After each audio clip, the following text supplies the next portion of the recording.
Hello जवानों, कैसे हो? बिल्कुल बढ़िया।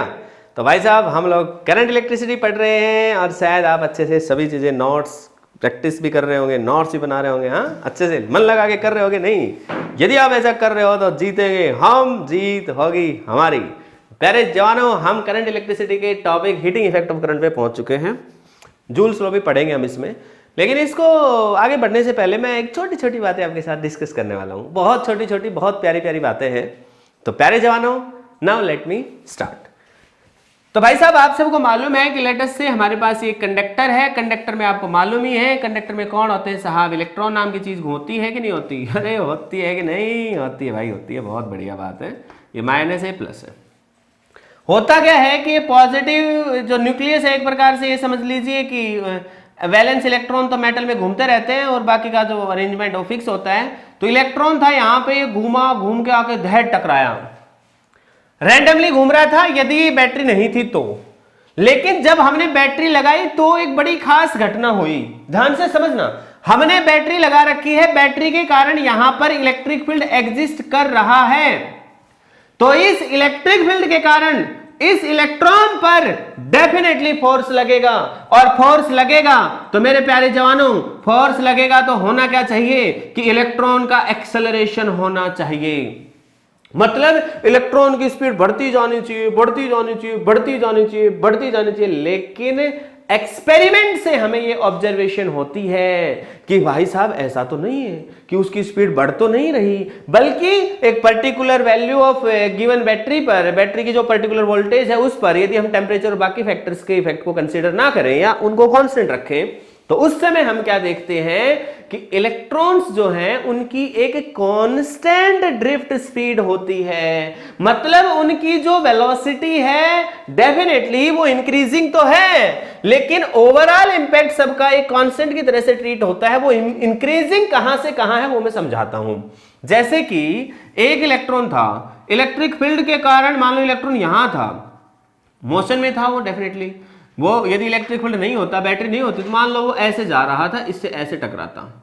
लेकिन अब इलेक्ट्रिक फील्ड के कारण लेट अस से वो यहां की बजाय यहां पे दूसरा आयन था, उससे जाके टकरा गया धैड।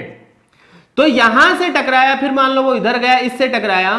तो इस कोलिजन से इस कोलिजन के बीच में जब वो ट्रेवल कर रहा है, मतलब motion of the electron during और between the two collisions, motion of the electron between the two collisions, it is accelerated. It is accelerated. वो एक्सेलरेटेड मोशन है, वो दौड़ता है और दौड़ के उसकी स्पीड बढ़ती है, लेकिन opposite to the electric field. लेकिन होता क्या है कि वो एटम से जाकर टकराता है धैड, और जो उसने एनर्जी गेन करी थी वो सारी की सारी उसकी लॉस्ट हो जाती है। जो गेन इन एनर्जी था वो लॉस्ट हो जाता है। तो ओवरऑल कंक्लूजन ये निकलता है कि भाई बैटरी या सेल लगाने के कारण यदि यहाँ के इलेक्ट्रॉन्स में मोशन होता है तो उनमें एनर्जी गेन होती है, लेकिन क्योंकि वो कोलाइड कर रहे हैं, जो भी यहाँ पर आयंस प्रेजेंट होंगे, पॉजिटिव पॉजिटिव जो भी यहाँ लेटिस का हिस्सा है, तो उसमें क्या होगा कि वो जो एनर्जी गेन कर रहा है, एक्स्ट्रा एनर्जी जो गेन कर रहा है, वो सारी की सारी उनको दे रहा है। तो इससे क्या होगा कि उनकी वाइब्रेशनल एनर्जी बढ़ जाएगी। नाउ दीज आयंस जो फिक्स है वो वाइब्रेट ज्यादा काइनेटिक एनर्जी के साथ करेंगे, और प्यारे जवानों काइनेटिक एनर्जी के साथ करेंगे तो जो वाइब्रेशनल काइनेटिक एनर्जी बढ़ेगी, इसकी अपनी जगह पे बैठे बैठे वाइब्रेशन ज्यादा एम्पलीट्यूड से करने लगेंगे, तो उसका इंपैक्ट ये होगा कि ओवरऑल स्पेसिमेन का जो भी यहां पर हमने कंडक्टर लिया था, इसका टेम्परेचर राइज हो जाएगा, और टेम्परेचर के डिफरेंस से जो एनर्जी का फ्लो है वो हीट की फॉर्म का नाम देते हैं हम। इसका मतलब हीट एनर्जी यहां पर बन गई, और वी कैन से दैट जो एनर्जी मिली थी इलेक्ट्रॉन को वो अल्टीमेटली हीट एनर्जी के फॉर्म में यहां पर रिलीज हो गई। ठीक है, तो प्यारे जवानों, इस बात को मैं थोड़ा सा और जस्टिफाई करता हूं कि लेटस से एक रेजिस्टेंस हमारे पास आर है। मैं इसी चीज को मैथमेटिकली एक्सप्लेन करने वाला हूं, लेकिन यदि थ्योरेटिकली लिखना पड़े तो आप क्या लिखोगे, मैं ये भी आपको लिखवा देता हूं ताकि फिर आपको कोई तकलीफ नहीं होगी। तो मैं आपको लिखवा देता हूं कि वाई द रेजिस्टेंस और द कंडक्टर, जिसको भी हमने सर्किट में कनेक्ट, क्योंकि इसका भी कुछ ना कुछ रेजिस्टेंस तो है ही। तो व्हेन इट इज कनेक्टेड तो अगर वाई इट गेट्स हीटेड, ये हीट क्यों हो जाता है तो हम क्या लिखेंगे, due to the applied potential of the battery और the cell, the electrons will get energy and due to which they will collide definitely, without that also colliding due to thermal energy, लेकिन उसके कारण भी कुछ contribution है, तो हम क्या कहेंगे, when these collide with the atom ions, then the gain in energy by the electrons will be given to the lattice ions, and due to which the vibrational energy of the ions will increase and that will appear as ultimately as the heat, वो ultimately heat की form में appear होगा। अब उसका mathematical हिस्सा हम देखते हैं। मैं दो तरीकों से आपको बताऊंगा, एक बार ध्यान से समझना। मान लो ये 20 वोल्ट की बैटरी है, थोड़ा टेढ़ा डायग्राम बन गया, इन काम चला लेना यार, है ना। अब भाई साहब हमें मालूम है करंट इस डायरेक्शन में जाएगा। प्यारे जवानों, आप सबको मालूम है as the current flows A to B, तो we can consider that a positive ion is moving from A to B. मैं सिर्फ ये कह रहा हूं कि हम कंसीडर कर सकते हैं कि इस डायरेक्शन में कोई पॉजिटिव आयन मूव कर रहा है। मैं फिर कह रहा हूं कि मैंने कहा सिर्फ कंसीडर कर सकते हैं, कि एक्चुअल में पॉजिटिव नाम की चीज मूव नहीं करती, एक्चुअल में मूव तो करता है इलेक्ट्रॉन, ठीक। लेकिन इलेक्ट्रॉन एक नेगेटिवली चार्ज पार्टिकल है, तो बाय डिफॉल्ट हम पॉजिटिव से कंसीडरेशन करते हैं ताकि कैलकुलेशन में प्लस माइनस का लफड़ा ना आए और हमें अच्छे से समझ में भी आए। तो करंट का इस डायरेक्शन में फ्लो होने का मतलब है एक पॉजिटिव चार्ज का यहां से यहां पर जाना। अब मैं आपसे ये कहता हूं कि लेट अस से चार्ज जो ट्रांसफर होता है किसी गिवन टाइम टी में, वो क्यू चार्ज यहां से यहां ए से बी तक चला जाता है। So as the charge Q transferred from point A to point B and that the difference in the potentials, point A और पॉइंट बी में जो अंतर है वो V वोल्ट का अंतर है, वो हमें दिखाई दे रहा है। ये हाई वोल्टेज पर है, ये लो वोल्टेज पर है, तो इन दोनों का जो अंतर है VA माइनस VB की वैल्यू किसके बराबर है, V के बराबर है। तो प्यारे जवानों, जैसे ही चार्ज Q जो है as the charge passes from A to B, let Q be the charge flowing from A to B, A से लेके बी तक जो चार्ज फ्लो होने वाला है वो Q है। तो मुझे एक बात बताओ भाई साहब, इसकी एनर्जी, इनिशियल एनर्जी और फाइनल एनर्जी की बात करें तो आप सबको मालूम है एनर्जी के लिए हम क्या यूज कर सकते हैं, चार्ज इनटू इस जगह का potential that is Q into VA, और फाइनल एनर्जी चार्ज इनटू इस जगह का पोटेंशियल दैट इज VB। मतलब मैं आपसे ये कहना चाहूं as Q moves from A to B, यदि जैसे ही चार्ज ए से बी तक जाएगा, इसका मतलब उसकी चेंज इन पोटेंशियल एनर्जी कितनी हो जाएगी साहब, पोटेंशियल एनर्जी में कितना चेंज आएगा, इसको हम लिख रहे हैं लेट अस से delta U. Delta U is the change in potential energy, तो वो आएगा जितना चार्ज ट्रांसफर हो रहा है वो into potential difference between the point A and point B, मतलब final point minus initial point change, final minus initial तो VB माइनस VA लिखा मैंने, ठीक है। तो भाई साहब Q इंटू ध्यान रखना change in potential A minus B मत लिखना, B माइनस A आएगा, क्यों, क्योंकि चेंज इन एनर्जी लिख रहे हैं। चेंज इन एनर्जी का मतलब है final energy minus initial energy, तो final potential minus initial potential लिखना पड़ेगा, और फाइनल B है क्योंकि A से B जा रहे हैं तो B फाइनल और A इनिशियल है। और VA माइनस VB होता है V, तो VB माइनस VA कितना हो जाएगा, माइनस का V। इसका मतलब प्यारे जवानों माइनस का Q इंटू V। और अब हम यहां पर मान ले late I is the steady current flowing in this circuit, I is the steady current, constant current flow कर रहा है, steady current flowing in this circuit, steady current flow कर रहा है, तो given time t के लिए Q by T equals to I हम यूज कर सकते हैं for the given time T। हम ले लेते हैं कि चार्ज A से B तक जाने में T टाइम लेता है, ठीक है। Charge Q moves from A to B in time T, बस लफड़ा ही खत्म, ठीक है। इसका मतलब साहब Q की वैल्यू कितनी आ गई है, I इंटू टी। इसका मतलब मेरे प्यारे जवानों चेंज इन एनर्जी जो आएगा, पोटेंशियल एनर्जी जो आएगा that will be minus Q की जगह पुट करोगे I इंटू टी और इंटू V, मतलब थोड़ा अच्छा लिखने के लिए हम लिख देते हैं V into I into T, लेकिन माइनस के साथ माइनस VIT। क्या है ये, it is the change in the potential energy of a positive charge that is moving from terminal higher terminal to potential higher potential to lower potential। High से लो की तरफ positive charge जा रहा है, उसके अंदर इतनी पोटेंशियल एनर्जी चेंज हुई है, और आपको दिख रहा है कि साहब पोटेंशियल एनर्जी डिक्रीज हुई है। तो this will appear in the increase of the kinetic energy। आपको पता है total energy is constant, since total energy कैसी है, टोटल एनर्जी सिस्टम के लिए बात करें हम, टोटल एनर्जी ये तो कांस्टेंट ही रहनी है। इसका मतलब ये कहेंगे हम that is decrease in potential energy. Potential energy का जो डिक्रीज है will appear as increase in kinetic energy of, जो भी लैटिस के अंदर जो जो चीजें होंगी उनकी काइनेटिक एनर्जी में बढ़ोतरी होगी। और प्यारे जानो इसका मतलब काइनेटिक एनर्जी की इंक्रीज की फॉर्म में जो डिक्रीज इन पोटेंशियल एनर्जी है वो अपीयर होगा, और काइनेटिक एनर्जी किसकी फॉर्म में अपीयर होगी, and the increase in kinetic energy ultimately will appear as heat. और जो इंक्रीज इन काइनेटिक एनर्जी है, increase in kinetic energy will appear as heat energy, will appear as heat energy, वो heat energy की form में appear होगा। इसका मतलब प्यारे जवानों हीट डेवलप्ड जो यहां पे हुई वो कितनी हो गई, that is increase, that is plus v into I into T.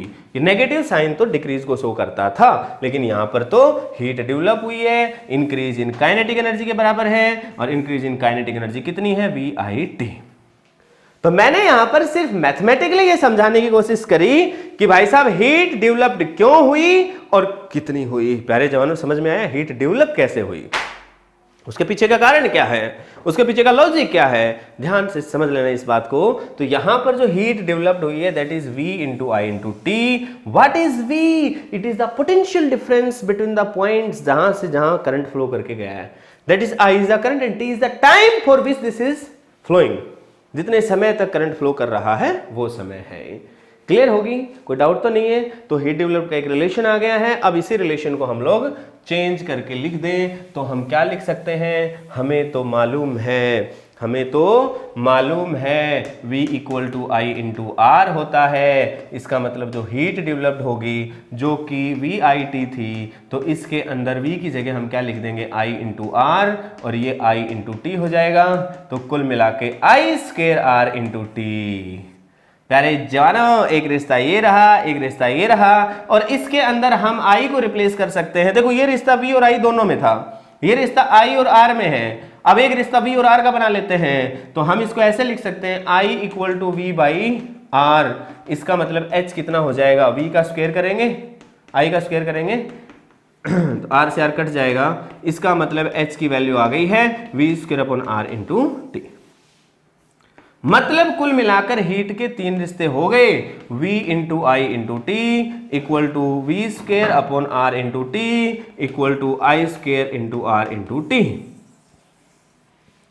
ठीक है, तो ये है Joule's law of heating. This is the Joule's law of heating. ये मैथमेटिकल एक्सप्रेशन है, हम इस तरीके से कर सकते हैं। लेकिन अब बड़ी इंटरेस्टिंग बात आएगी भाई साहब, यहां पे इंटरेस्टिंग बात क्या आने वाली है कि भाई साहब ये जो हमने लिखा है V I T V square upon R T I square into R T, कौन सा सीरीज में लगेगा, कौन सा पैरेलल में लगेगा। कुछ लोग कहेंगे जी आई स्क्वायर आर सीरीज में है, V square upon R parallel में है। या मैं आपसे ये कहूं कि बताओ भाई हीट डेवलप्ड आर के डायरेक्टली प्रोपोर्शनल है या इनवर्सली है, तो आप कंफ्यूज हो सकते हैं। कैसे कंफ्यूज हो सकते हैं कि साहब ये नीचे आ रहे हैं, यहाँ ऊपर आ रहे हैं, तो कौन किसके डायरेक्टली प्रोपोर्शनल है, इनवर्सली प्रोपोर्शनल है। बड़ी प्रॉब्लम हो गई है। तो इस बात को हम एक छोटे रूप से समझते हैं। ठीक है प्यारे जवानों, पहले मैं देखो वीआईटी में तो आ रहा ही नहीं रहा, तो लफड़ा ही नहीं है, इन दोनों की मैं चर्चा करता हूं। ठीक है, हाँ, और चर्चा को आगे बढ़ाने से पहले मैं ये बात कंफर्म कर देता हूं कि हीट के लिए तीनों ही फॉर्मूले वैलिड हैं, सीरीज में भी पैरेलल में भी। बेस्ट ध्यान क्या रखना है कि जब आप सीरीज में लगाएंगे तो जहां जिस कंपोनेंट के लिए लगा रहे हैं उसी का V हो, उसी का I हो, उसी का T हो। यही बात तो मैं बता रहा हूं, ओम्स रिलेशन से यही बात बताने लग रहा हूं कि जहां लगाना है उसी की तीनों चीजें हो, दोनों चीजें हो। यहां पर भी वही है, यहां पर भी वही है, यहां पर भी वही है कि जब सीरीज में लगा रहे हो तो उसके अकॉर्डिंग डेटा पुट करो, पैरेलल में लगा रहे हो तो उसके अकॉर्डिंग डेटा पुट करो। ठीक है, तो मैं थोड़ा समझाने की कोशिश करता हूं कि आर के डायरेक्टली प्रोपोर्शनल है कि इनवर्सली प्रोपोर्शनल है। तो मैं आपको एक छोटे से एक्सपेरिमेंट से कराऊंगा। यही मैथमेटिकल चीज हम बाई एक्सपेरिमेंट कह सकते हैं। जूल्स भाई साहब ने एक्सपेरिमेंट किया। क्या एक्सपेरिमेंट किया उन्होंने ये एक्सपेरिमेंट किया कि यदि हम एक रेजिस्टेंस लें, ध्यान से समझना भाई मैंने क्या बोला है, यदि हम एक रेजिस्टेंस लें मतलब इट इज फिक्स्ड, यदि हम एक पर्टिकुलर रेजिस्टेंस ले लें और एक पर्टिकुलर टाइम तक, एक पर्टिकुलर समय तक एक पर्टिकुलर समय तक करंट को पास करें। मान लो पहले हमने कुछ भी करंट पास किया, पहले मान लो हमने आई करंट पास किया, पहले ऐसा समझ सकते हो कि 1 एम्पियर करंट पास किया। मान लो 1 एम्पियर करंट पास किया, हीट पैदा होगी मान लो 1 जूल। मैंने सिर्फ ऐसे लिया। अब करंट कहां से आया होगा? कुछ बैटरी लगाई होगी जिससे आया होगा। फिर उसने कह दिया कि हमने करंट को बदल दिया, करंट को कर दिया हमने 2 गुना 2 एम्पियर। तो हमने क्या पाया? एक्सपेरिमेंट से पाया। हमने उतनी ही देर तक करंट पास किया जितनी देर तक पहले कर रहे थे।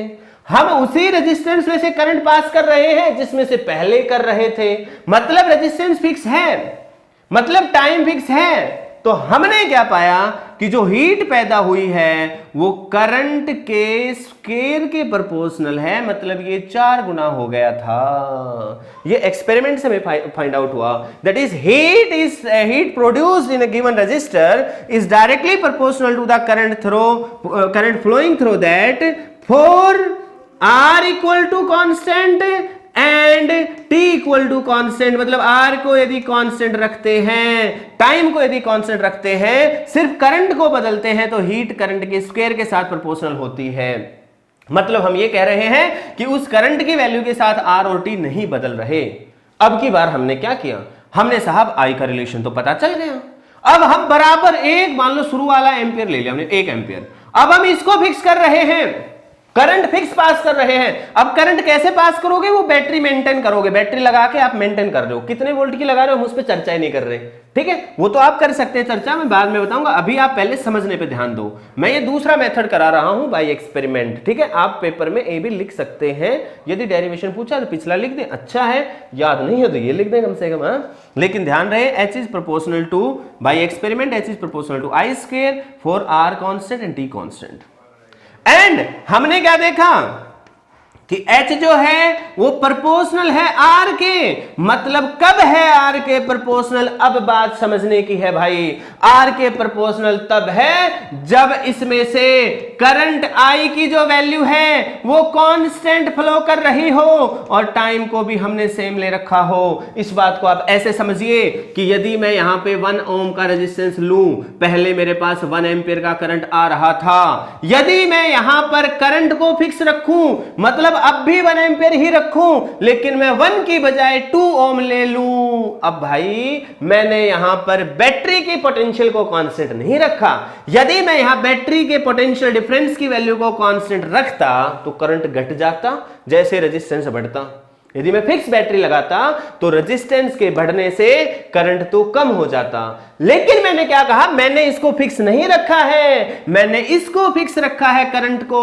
और इसको फिक्स रखने के लिए डेफिनेट सी बात है, इसको तो बदलना ही पड़ेगा। बदल दिया होगा मैंने, क्या किया क्या नहीं किया that is a separate thing. अभी मैं करंट पे ध्यान रख रहा हूं तो मैंने इसके ऊपर कोई चर्चा नहीं करी। लेकिन जब मैं करंट को 1 एम्पियर ही रखूं, लेकिन ये कंफर्म है कि इसको बढ़ाओगे तो बड़ी बैटरी लगानी पड़ेगी। तो भाई साहब इसको सेम रखने के लिए जब इसको मैंने सेम रखा और उतने ही समय तक मैंने करंट पास करवाया तो R रेजिस्टेंस वाले के डायरेक्टली प्रोपोर्शनल मिली हमें हीट प्रोड्यूस जो है वो R के डायरेक्टली प्रोपोर्शनल मिली। प्यारे जवानों, अब की बार हमने इन दोनों को फिक्स रख दिया। मतलब हमने जब इन दोनों को फिक्स रखा तो हमने क्या पाया कि I भी कांस्टेंट है और R भी यदि कांस्टेंट है तो heat is proportional to T। और जब हम इसको तीनों को मिला देते हैं तो proportional to I square R into T। Proportionality constant यदि हम रखते हैं यहाँ पे तो ये आता है I square R into T। प्यारे जवानों, ये वैल्यू भी एक्सपेरिमेंट से फाइंड आउट हुई। एक्सपेरिमेंट से हमें पता चला कि यार K की वैल्यू तो 1 है। इसका मतलब जो हीट जनरेशन का रिलेशन आया that is I square R into T।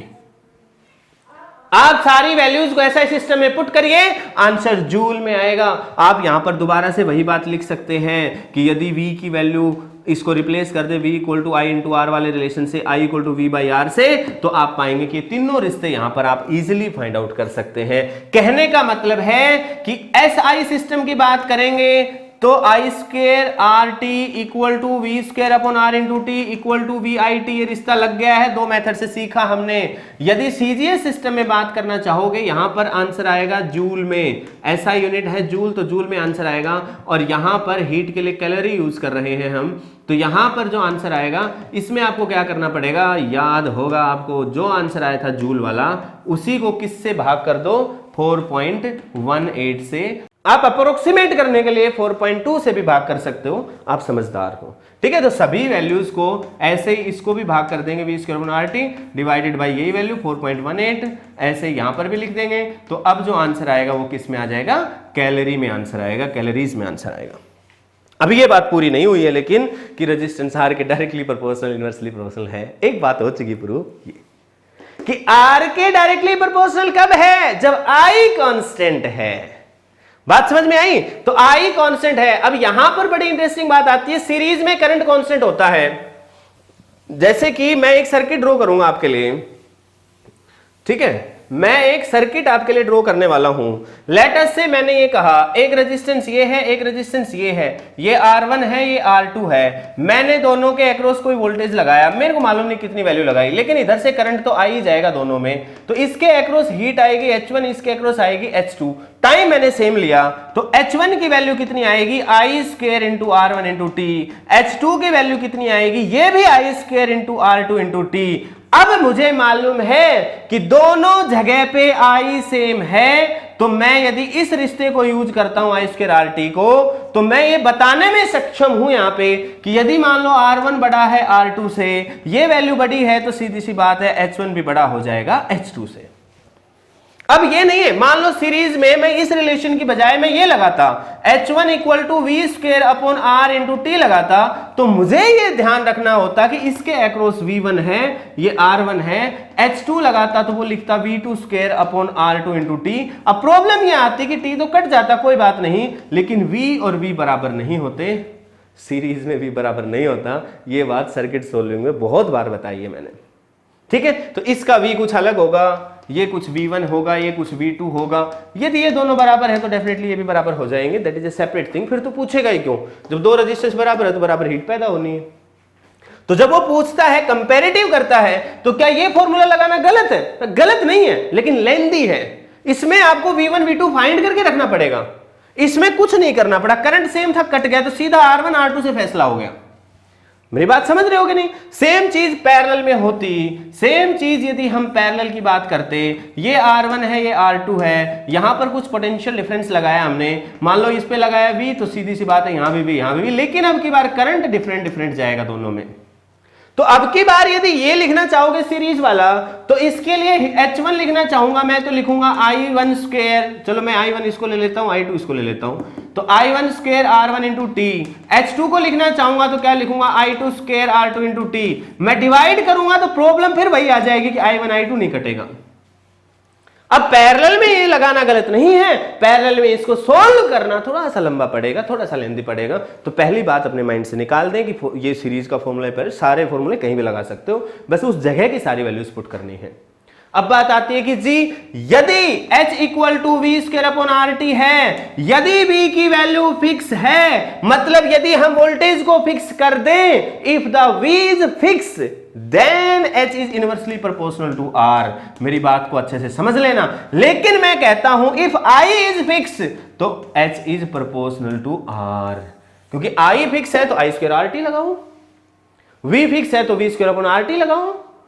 तो भाई साहब वहां से हम रिलेशन लगा रहे हैं कि H इनवर्सली प्रोपोर्शनल कब है और डायरेक्टली प्रोपोर्शनल कब है। आई होप आपको मेरी बात समझ आई होगी।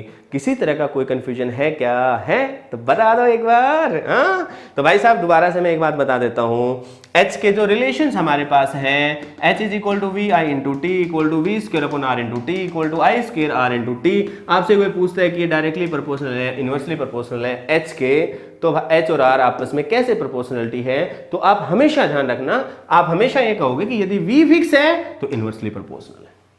मैं थोड़ा सा इस बात पे प्रकाश डाल दिया, ये ऑलरेडी एग्जांपल इसी का दिया है मैंने कि इन दोनों में V फिक्स था, v फिक्स था तो h1 h2 का रिलेशन निकाल के देखो आप, h1 अपॉन h2 निकालोगे तो v square upon r 1 into T, v square upon r 2 into T, v से v कट जाएगा, t से t कट जाएगा तो r2 अपॉन r1 आएगा। दैट इज इनवर्सली रिलेशन, यहां 1 है यहां 2 लिखा हुआ है। लेकिन यदि दोनों में i सेम है तो देखो h1 और ये r1, बात समझ में आया? तो जब i की वैल्यू फिक्स है तो h is proportional to r, यदि v की वैल्यू फिक्स है then h is proportional to 1 by r।